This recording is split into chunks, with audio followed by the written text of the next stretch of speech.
athlete number 4, Jumi Bautista, Philippine Lingnam Athletic Federation. Lapit ko pa. Ano ko pala? Ito, dito. Yan. Wala na, talo na. Kabado. Tayo! Tayo! Makdo! Winner for the championship bout, female junior 56 kg, Ngaya Sifanya from Car Chapter. Ganda ng galaw.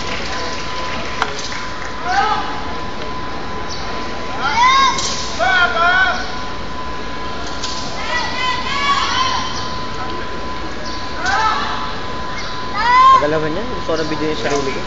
3 minutes ba to? Parang feeling ko di abot. Ito yan, bro. Pag lumabot yun. Ay, natapos na. Tapos na ba yan? Ano yan? Oh, video mo na ako. Sabi naman. Referee Teka lang, Mr. Samson naka-zoom pa yung mga mukha nyo. Hindi gano'n red side. Monares Dizon, Region 6 selection. Black side, Catalan Rubin, Region 6 selection. Kapal talaga ng